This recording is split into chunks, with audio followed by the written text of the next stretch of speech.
Doctor Panjabrao Deshmukh कृषी विद्यापीठांतर्गत कृषी विज्ञान केंद्रात जिल्ह्यातील शेतकरी तसंच आंबा प्रेमींसाठी एकदिवसीय भव्य आंबा महोत्सव, आंबा प्रदर्शनी आणि विक्रीचं आयोजन करण्यात आलं होतं। शेतकऱ्यांच्या आंबा लागवडीला वाव मिळावा तसंच आंब्याच्या प्रजातींना ओळख मिळावी या उद्देशानं हा आंबा महोत्सव आणि प्रदर्शनीचं आयोजन करण्यात आलं होतं। या महोत्सवामध्ये केशर, पायरी, लंगडा, नीलम, राजपुरी, मल्लिका, रत्ना, तोतापुरी, हापूस, दसेरी, आम्रपाली आणि गावरान यासह अन्य प्रजातींचे 17 आंबे उत्पादक शेतकऱ्यांनी सहभाग नोंदवला। प्रदर्शनीमध्ये उपस्थित झालेल्या शेतकरी आणि नागरिकांनी या विविध प्रजातींच्या आंब्याची माहिती आणि चव घेतली। यावेळी अनेकांनी तर त्यांच्या पसंतीचे आंबे देखील खरेदी केले। या आंबा महोत्सवामध्ये शेतकरी आणि नागरिकांनी उत्स्फूर्त प्रतिसाद दिलाय। आंबा महोत्सवाचं उद्घाटन बुलढाणा जिल्हाधिकारी डॉक्टर किरण पाटील यांनी केलं, तर अध्यक्षस्थानी पंजाबराव कृषी विद्यापीठाचे कुलगुरू डॉक्टर शरद गडाख हे होते। माझ्याकडे 5 एकर शेती आहे। 5 एकर शेतीमध्ये मी धुऱ्याच्या बांधावर 70 कलमा लावलेल्या आंब्याच्या।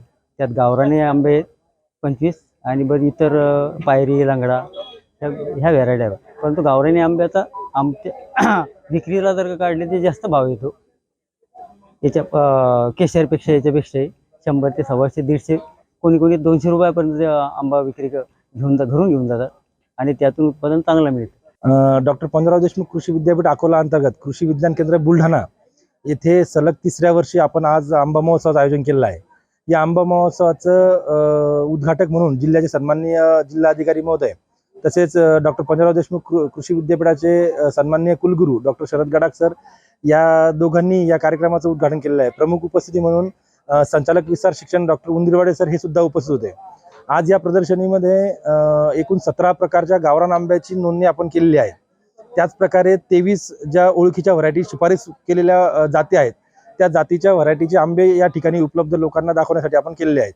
माझ्याकडं ॲडेन्सिटी प्रोग्राम म्हणजे अतिघनदाट पद्धतीचे 800 झाडांची लागवड केली आहे आणि ते 6 बाय 10च्या अंतरावर लावलेले।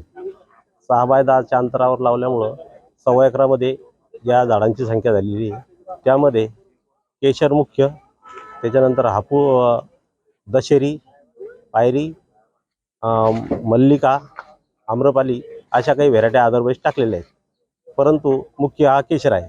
माझ्याकडं ॲडेन्सिटी प्रोग्राम असल्यामुळं एका केशरची साईज ही 400च्या वर बनवता येते, कारण त्या झाडावर मर्यादित फळं ठेवून आपल्याला त्याची वजन वाढवलं जातं आणि वाऱ्यावावदान म्हणा किंवा नैसर्गिक थोडीफार आपत्ती गारपीट सोडता याचा अतिघनदाट असल्यामुळं त्याचा प्रादुर्भाव या क्षेत्रावर कमी होतो।